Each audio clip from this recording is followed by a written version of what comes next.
Saya tidak nanggapi hal-hal yang tidak ada kaitannya. Kedatangan kami bukan itu.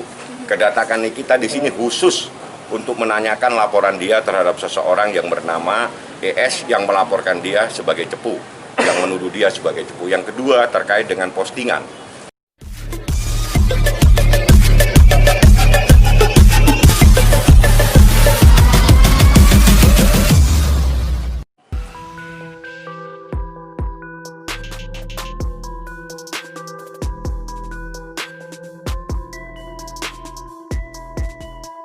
Kedatangan saya dengan Nikita, sebetulnya ada beberapa laporannya Nikita yang ada di Polres yang perlu kita tindak lanjuti. Yang pertama terkait dengan laporan Nikita mengenai dia yang dituduh sebagai cepu, sebagai orang yang kebal hukum. Yang kedua ada juga laporan terkait dengan seseorang yang memposting dia dalam keadaan aneh-aneh dengan tulisan yang aneh-aneh. Jadi kami tadi datang, kami ingin tahu sampai sejauh mana perkembangannya, apakah terlapor sudah dipanggil sebagai saksi, ternyata penjelasannya sudah dipanggil namun tidak hadir.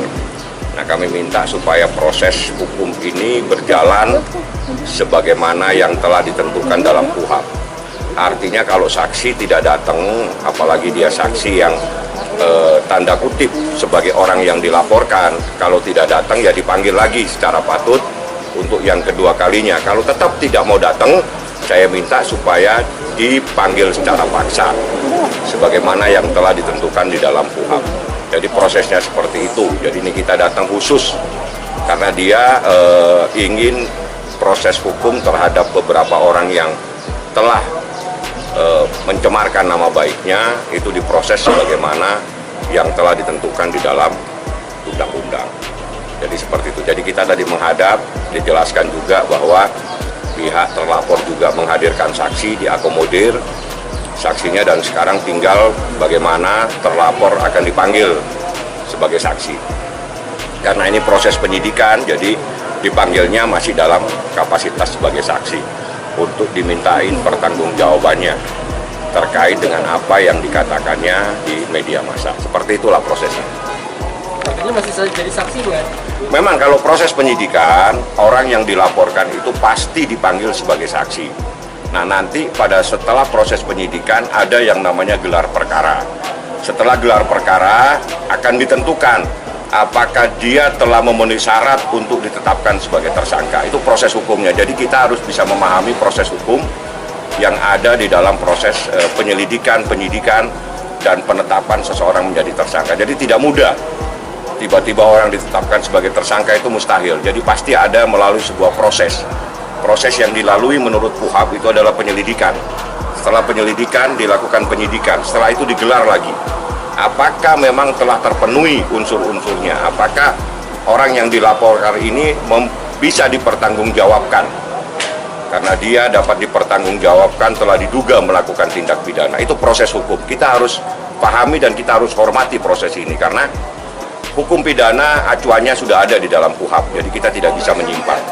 Jadi kita hormati proses ini. Kami hanya minta kalau memang ada seseorang yang dilaporkan dan dia dipanggil tidak mau hadir, dipanggil lagi secara patut untuk kedua kalinya. Apabila juga tidak mau datang, mohon dipanggil secara paksa. Itu yang kami harapkan. Jadi ini kita juga meminta seperti itu. Jadi ada 2-3 tadi laporan Nikita dan semuanya alhamdulillah. Ini kita juga mengucapkan banyak terima kasih tadi kepada penyidik karena laporannya dia diproses sebagaimana mestinya, jalan, dan walaupun itu berjalan dengan memakan waktu, karena memang kalau kita mencari keadilan tidak perlu lagi kita menghitung hari. Kita harus cari keadilan itu sampai dimanapun juga. Kita harus dapatkan keadilan itu. Seperti itu. Bang, dari sendiri kemana, Bang? Dia tadi sebetulnya dari awal nih kita memang tidak bisa. Karena dia ada kegiatan yang tidak bisa dihindari. Sehingga dia minta jam 12 siang. Setelah itu dia WA saya, "Bang, nggak bisa, Bang. Saya minta jam 6 karena ada pemotretan atau apa." Oke, tapi saya ada sidang, saya bilang. Setelah saya sidang, tiba-tiba dia telepon, "Bang, kalau bisa sekarang."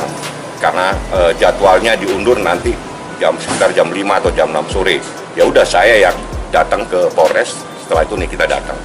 Jadi memang dia ada kegiatan, tapi karena hari inilah yang bisa, saya pun besok juga nggak bisa karena ada kegiatan lain. Nikita juga ada kegiatan lain, makanya hari ini dia paksakan diri untuk hadir bersama saya untuk melihat sejauh mana proses hukum atas laporan-laporannya. Dan alhamdulillah semua diproses sebagaimana mestinya. Sudah dipanggil tidak datang, kami harapkan dipanggil secara patut untuk kedua kalinya. Kalaupun tidak datang, kami mohon dipanggil secara paksa. Seperti itu. Kalau soal laporan terhadap simpatisan HRS, kelanjutannya seperti apa, Bang? Kita nggak akan menanggapi. Saya datang di sini khusus laporannya Niki pencemaran nama baik. Saya tidak akan menanggapi hal-hal yang nggak ada kaitannya dengan kedatangan saya di sini. Seperti itu. Yang soal Iza juga, Bang? Kami tidak tanggapi, karena saya datang khusus untuk laporannya Nikita. Niki yang melaporkan terhadap beberapa orang. Ya. Berarti poinnya, Bang, poinnya aja, Bang, 3 laporan itu. 3 laporan, 1 terhadap orang yang menyatakan Niki sebagai cepu. Yang 1 memposting fotonya Niki dengan kalimat-kalimat yang tidak benar, dan itu diambil dari Instagramnya Niki. Artinya dia melakukan sesuatu yang kurang patut dan itu bertentangan dengan hukum, dan itu proses penyidikan. Jadi dua-duanya penyidikan, yang satunya tadi nggak sempat kami tindak lanjuti karena keburu Nikita ditelepon dan dia harus balik ke acaranya, seperti itu. Jadi ada 2 yang sempat kita tindak lanjuti, dua-duanya sudah dipanggil sebagai saksi namun tidak hadir. Bang, pihak sana kan yang isu sebagai darah itu kan terus menyencar kita Abang Sudi. Saya tidak nanggapi hal-hal yang tidak ada kaitannya. Kedatangan kami bukan itu. Kedatangan Nikita di sini khusus untuk menanyakan laporan dia terhadap seseorang yang bernama ES yang melaporkan dia sebagai cepu, yang menuduh dia sebagai cepu. Yang kedua terkait dengan postingan. Jadi kedatangan saya memang khusus untuk itu. Saya tidak akan menanggapi hal-hal yang nggak ada kaitannya. Supaya fokus saya, supaya saya juga nggak salah. Saya tidak diamanati untuk menjelaskan hal-hal lain, ya. Siap. Supaya saya nggak salah juga. Terima kasih, Bang.